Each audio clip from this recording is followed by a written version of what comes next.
Damai sejahtera Allah yang melampaui segala akal, itulah yang memelihara hati dan pikiranmu di dalam Kristus Yesus Tuhan kita. Amin. Selamat Hari Paskah, saudaraku.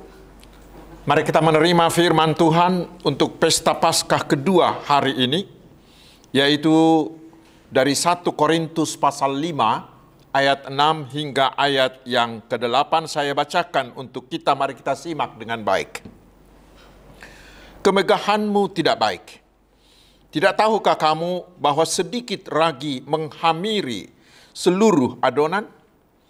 Buanglah ragi yang lama itu, supaya kamu menjadi adonan yang baru. Sebab kamu memang tidak beragi. Sebab anak domba Paskah kita juga telah disembelih, yaitu Kristus. Karena itu, marilah kita berpesta, bukan dengan ragi yang lama, bukan pula dengan ragi keburukan dan kejahatan, tetapi dengan roti yang tidak beragi, yaitu kemurnian dan kebenaran. Demikian firman Tuhan. Saudara-saudaraku, pada hari Paskah ini Tuhan mengajak kita untuk bersuka cita, untuk berpesta dengan penuh kegembiraan, karena kebangkitan Yesus begitu ajaib yang mengubah masa depan orang percaya dan dunia ini. Kita harus berpesta merayakan kebangkitan Yesus, karena di atas iman akan kebangkitan itulah Tuhan mendirikan gerejanya, yaitu persekutuan orang-orang yang percaya kepadanya dari segala bangsa, dari segala suku, dari segala tempat dan segala marga. Karena itulah Paulus mengatakan di 1 Korintus 5 ayat 1 Korintus 15 ayat 14, dia mengatakan, tetapi andai kata Kristus tidak dibangkitkan, maka sia-sialah pemberitaan kami dan sia-sialah juga kepercayaan kamu. Saya ulangi apa yang dikatakan seorang penulis di khotbah kemarin, bahwa kebangkitan Yesus itu ibarat jantung bagi tubuh kita, yang bila tidak ada maka tubuh itu mati. Malah penulis lain John Irving mengatakan, Paskah adalah peristiwa utama. Kalau Anda tidak percaya kepada kebangkitan Yesus, Anda bukanlah orang percaya. Dan sebenarnya saudaraku, beribadah di setiap hari Minggu itu adalah pesta sukacita merayakan kebangkitan Tuhan Yesus. Ibadah hari Minggu adalah pesta sukacita atas kebangkitan Yesus. Namun saudaraku, perikop hari ini mengingatkan kita bagaimana kita memestakannya. Di ayat 8 firman ini berkata, karena itu marilah kita berpesta, bukan dengan ragi yang lama, bukan pula dengan ragi keburukan dan kejahatan, tetapi dengan roti yang tidak beragi, yaitu kemurnian dan kebenaran. Dalam terjemahan bahasa Indonesia sehari-hari dikatakan, jadi mari kita merayakan pesta kita itu dengan roti yang tidak beragi, yaitu roti yang melambangkan kemurnian dan semua yang berkenan di hati Allah. Janganlah kita merayakan pesta Paskah itu dengan roti yang mengandung ragi yang lama, yaitu ragi dosa dan kejahatan. Mengapa Paulus harus mengingatkan itu? Bila kita baca mulai dari ayat 1, rupanya Paulus menerima kabar yang menyedihkan, bahwa di jemaat Korintus sudah marak terjadi percabulan yang sangat-sangat memalukan. Orang yang tidak mengenal Allah sekalipun tidak melakukan hal seperti itu. Ayat 1. Seharusnya orang itu harus dihukum berat sesuai dengan hukum Musa. Seperti tertulis di Imamat 18 ayat 8 dan Ulangan 27 ayat 20. Tetapi justru jemaat Korintus membanggakan perilaku itu. Ayat 2 dan ayat 6. Ini berita yang sangat menyedihkan. Mereka merasa bila semua jemaat bisa menerima orang-orang yang melakukan percabulan itu, dan orang-orang tidak mendesak untuk menghukum mereka, itu dianggap sebagai sebuah prestasi yang layak dibanggakan. Mereka lebih memilih aman walaupun ada pelanggaran berat. Mereka sangat toleran dengan orang-orang yang hidup dalam dosa. Itulah yang ditolak oleh Paulus. Paulus menolak sikap itu karena menurut Paulus itu bukanlah prestasi, tetapi itu justru menunjukkan kemerosotan moral yang lebih ngeri dari apa yang dilakukan oleh orang-orang yang tidak mengenal Allah. Saudara-saudaraku, hal seperti ini perlu kita cermati di gereja kita saat ini. Bisa saja terjadi gereja melalui parhaladonya enggan melakukan siasat gereja atau ruhut parmahanion dahot pamicangon kepada anggota jemaat yang telah nyata-nyata melakukan pelanggaran. Mungkin mereka takut akan terjadi keributan. Atau seperti dikatakan orang Batak, matanggak midabuhi. Takut karena bersangkutan adalah orang yang punya pengaruh besar di jemaat. Atau karena mereka takut kehilangan anggota, terutama bila anggota tersebut potensial dalam hal dana. Saudaraku, bila hal seperti itu terjadi, maka dosa akan semakin merajalela. Warga jemaat akan semakin tidak takut lagi melakukan dosa. Karena itulah Paulus menegur mereka dengan sangat keras. Seharusnya jemaat Korintus harus malu dan menunjukkan perilaku dan menjauhkan. Seharusnya mereka harus menjauhkan perilaku dan pelaku-pelaku percabulan itu dari antara jemaat. Paulus mengatakan bahwa sikap seperti itu sama dengan membiarkan kejahatan terus berlanjut dan menjadi hal yang biasa, sehingga jemaat tidak takut lagi melakukan dosa. Bila demikian, saudaraku, gereja seperti itu tidak layak lagi disebut sebagai tubuh Kristus yang kudus. Karena itulah Paulus mendesak agar mereka segera melakukan tindakan disiplin yang keras. Bahkan lebih keras lagi di ayat 5 Paulus mengatakan bahwa orang seperti itu harus diserahkan di dalam nama Tuhan Yesus kepada si iblis hingga tubuhnya binasa tetapi rohnya selamat. Mengapa? Karena kemurnian gereja harus tetap dijaga. Mengapa harus melakukan tindakan disiplin gereja yang begitu keras? Paulus memberi alasan. Paulus membuat sebuah gambaran dengan ragi dan adonan. Ragi yang sedikit akan menghamiri seluruh adonan. Demikian juga dengan pelaku dosa.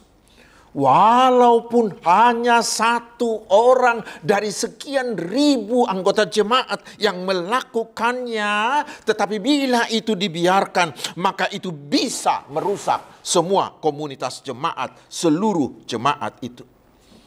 Karena itulah si pelaku itu harus diserahkan kepada si iblis untuk membersihkan seluruh komunitas jemaat tersebut. Karena jemaat Kristus adalah bagaikan tubuh. Bila satu anggota tubuh itu terinfeksi, maka seluruh tubuh itu menjadi sakit. Dengan menyadari hal ini, saudaraku, mereka akan berani menjalankan disiplin gereja terhadap setiap perbuatan yang merusak kekudusan jemaat. Dan dengan demikian, setiap anggota jemaat akan menjaga dirinya agar tidak menjadi ragi yang merusak komunitas jemaat itu. Itulah yang dimaksud oleh Paulus bila dia mengatakan di ayat 7a, buanglah ragi yang lama itu, supaya kamu menjadi adonan yang baru, sebab kamu memang tidak beragi. Semua ragi harus dibuang dari adonan. Jemaat harus dibersihkan dari segala pelanggaran agar jemaat tidak berdosa. Saudaraku, agar lebih jelas, Paulus menerangkan tentang Paskah Yahudi. Kita baca itu di Keluaran pasal 12. Ketika bangsa Israel akan keluar dari perbudakan Mesir, semua orang Israel diwajibkan mengadakan perayaan Paskah.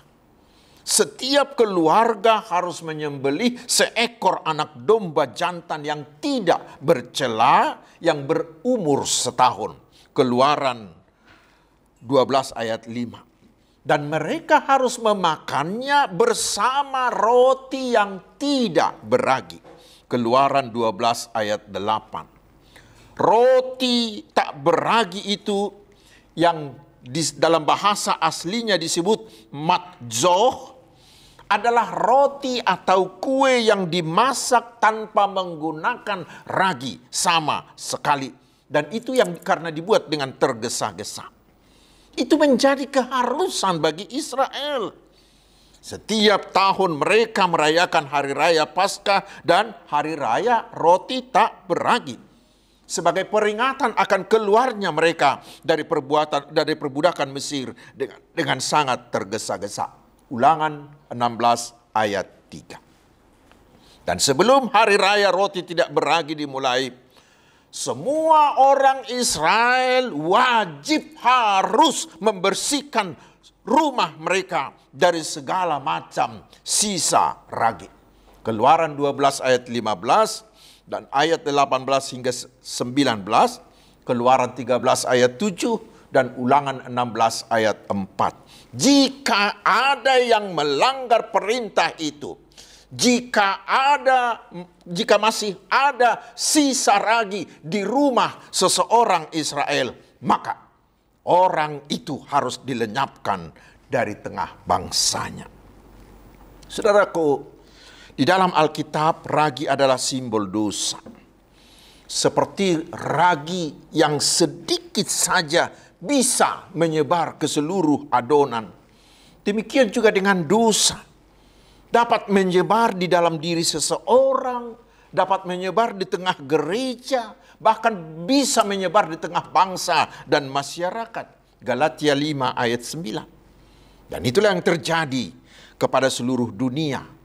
Sejak kejatuhan Adam dan kejatuhan Hawa ke dalam dosa, maka seluruh keturunannya menjadi berdosa dan harus mati. Karena maut adalah upah dosa.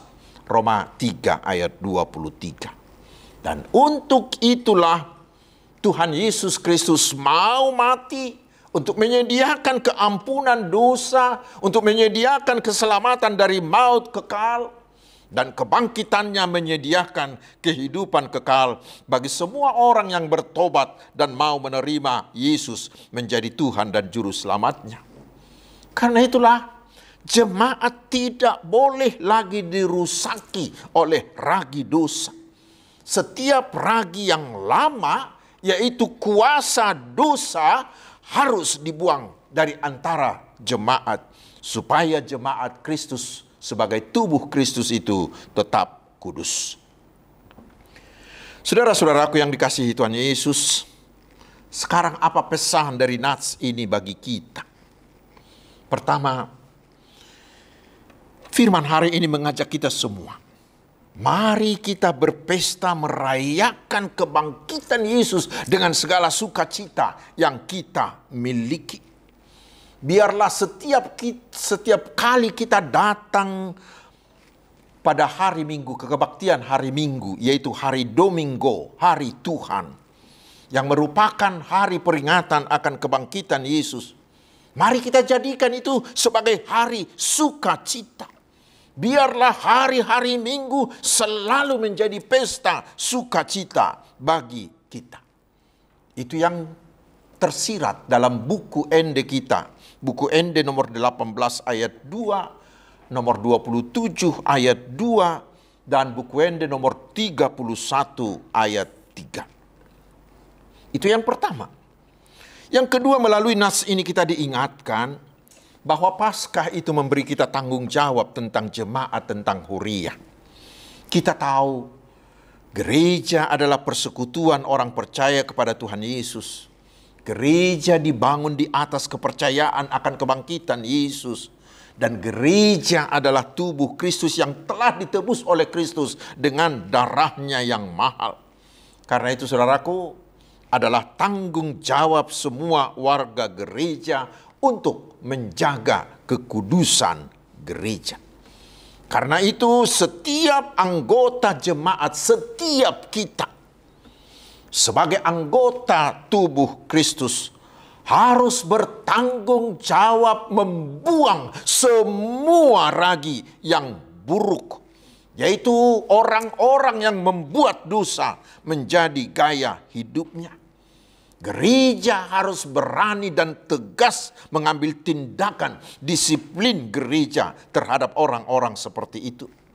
Tetapi ingat saudaraku, bukan untuk mengucilkan, tetapi justru untuk menjaga kekudusan jemaat Kristus.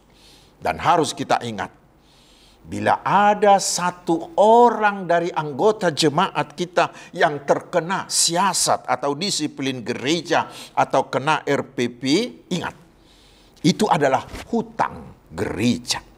Itu adalah hutang kita semua. Artinya kita wajib membantu mereka agar mereka kembali ke jalan Tuhan. Sedikitnya kita harus terus mendoakan dia. Dan yang ketiga, saudaraku, kita merayakan Paskah tanpa ragi yang lama. Itu memuat tanggung jawab kita secara pribadi sebagai orang yang sudah percaya kepada Tuhan Yesus. Kita wajib membuang dari diri kita, dari kehidupan kita, semua pengaruh ragi. Setiap orang percaya harus berusaha sekuat tenaga, harus berkomitmen dengan mengandalkan kuasa dan kekuatan Roh Kudus untuk terus menjauhkan diri dari perlakuan dosa dan sekuat mungkin bisa melakukan firman Tuhan. Sehingga kebangkitan Kristus bisa dirasakan semua orang di sekeliling kita dengan kehadiran kita dengan hidup yang kudus. Itulah gaya hidup penginjilan. Gaya hidup yang tanpa ragi yang lama. Gaya hidup yang tanpa dosa. Itulah yang bisa menjadi magnet. Itulah yang bisa menjadi daya tarik yang bisa menarik hati orang-orang untuk mengikut Yesus. Karena itu saudaraku, marilah kita berpesta Paskah dengan sukacita merayakan kebangkitan Yesus, yaitu dengan menjaga kekudusan jemaat sebagai tubuh Kristus dan menjaga kekudusan diri kita sendiri dengan hidup tanpa ragi yang lama. Dan gaya hidup seperti itulah menjadi gaya penginjilan melalui gaya hidup kepada orang sekitar kita. Selamat Paskah, saudaraku. Amin. Kita berdoa. Terima kasih Tuhan atas firman-Mu. Kami akan berpesta bersukaria setiap hari Minggu sebagai syukur kami atas kebangkitan Tuhan Yesus. Tetapi kami memohon, kuatkanlah kami dan kuatkanlah juga gereja-Mu dengan Roh Kudus-Mu, sehingga kami tetap menjaga kekudusan hidup kami secara pribadi, menjaga kekudusan gereja-Mu sebagai tubuh Kristus dengan membuang semua ragi yang lama, semua perilaku yang berdosa. Ya Tuhan, kami mohon penyertaan-Mu di setiap detik hidup kami, karena tanpa Engkau kami tidak bisa berbuat apa-apa. Kami percaya bahwa berkat-Mu akan tetap melimpahi hidup kami, sehingga kebutuhan kami akan tetap terpenuhi. Penyakit kami akan disembuhkan. Kami akan dikuatkan ketika kami lemah dan mengalami pergumulan. Dan Tuhan pasti memberi kami keberhasilan dan kemujuran. Kami memohon ya Tuhan, berkatilah seluruh usaha penginjilan di seluruh dunia ini, yang dilakukan oleh gereja-Mu, yang dilakukan oleh setiap orang percaya. Berilah keberhasilan agar semakin banyak orang yang diselamatkan. Berkatilah terutama rencana HKBP yang akan mengirimkan misionaris ke Afrika. Engkaulah Tuhan yang memilih para hamba-Mu untuk diutus, memperlengkapi mereka, mencukupkan segala yang mereka perlukan. Biarlah penginjilan ini berhasil oleh kuasa-Mu. Tuhan Bapa di sorga, berkatilah bangsa dan negara kami, agar tetap penuh damai dalam kesatuan, terutama menjelang transisi kepemimpinan negara ini. Terpujilah namamu Allah yang maha kuasa dan maha agung. Engkau sajalah andalan dan gunung batu keselamatan kami. Di dalam Tuhan Yesus Kristus, Tuhan dan Juru Selamat kami, kehendak-Mu lah yang jadi atas kami. Amin.